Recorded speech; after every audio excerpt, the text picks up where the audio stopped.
It was the summer going into my freshman year, and I had to lift with the varsity football team for my freshman football season because of a time conflict with my other basketball camp. I had no idea how to lift. However, I was excited to learn something from the older kids and learn how to lift properly. Although I thought this would be a fun experience, I was dead wrong. The first day of lifting, at our very first station, our squatting and deadlifting station, I had no idea what I was doing.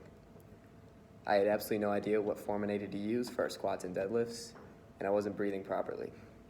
After our fifth and final set, before moving on to our next station, I stood up from deadlifting and immediately passed out, hit my head on a weight rack, and cut open my head. Now, although I was fine, I was not spared the embarrassment from the other kids on the team.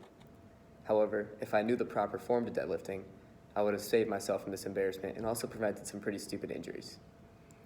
Today I'm going to be showing you how to perform a proper deadlift. Now, a deadlift is a great exercise.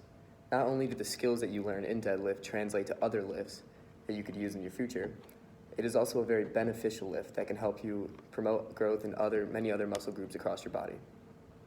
The deadlift can be performed in 3 simple steps: your foot and hand placement, your breathing, and how you lift the bar. The first step is your foot and hand placement. Now, the first thing you want to start off is with your feet, since your legs will be generating almost all of your power for this lift. You want to keep your feet slightly inside your shoulders and keep your heels firmly on the ground, as this is what you will be using to press. Now, for your hands, there are some different ways that you could grip the bar. However, most people like to do it with an alternating grip, using their dominant hand to grip the bar over the top, using their off hand to grip the bar under the bottom.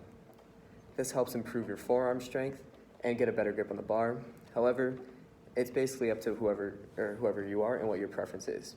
Some people like grabbing the bars underhand both times, not very common. Other people also like grabbing the bar both hands over. This brings us now into our second step, breathing.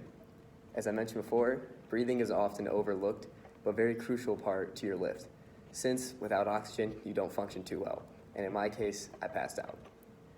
Now, what you want to do is take a deep breath before you lift the bar. This helps keep oxygen in your muscles and relax you, especially if you're lifting bigger weight. Now, as you're lifting the weight, you want to breathe out. Not only is this relaxing, but also helps you keep your core tight. And since, especially in a deadlift, where your power is being transferred from your legs to your upper body while lifting the bar, having your core tight is very important, since if you lose power through your core, you're going to lose a lot of strength and not be able to lift the weight. Finally, this brings us to step 3, the lift. Now, this is very important, since oftentimes many people beginning the deadlift screw this part up. First, you want to lift with your legs, using your hips to push through the bar and bring the weight up. Second, you want to avoid using your back. Many people often bring their shoulders over their toes and lift with their lower back. However, this can cause strain and injury to your lower back. You want to use more of your hips and your butt to be able to bring the bar up and take the strain off your back, which will be used at the very end of the lift to keep the bar straight and pull it up to your upper body. Finally, you want to be able to shrug your shoulders. This will help you get the weight up over your hips, completing the lift.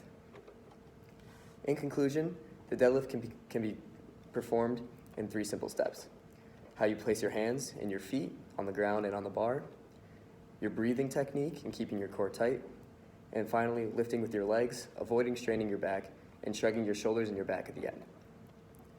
As I had mentioned before, not only can deadlift help your physical health and benefit many of your different muscle groups and also your cardiovascular strength, these skills translate to other lifts, such as squat, which is also very important, and your power clean.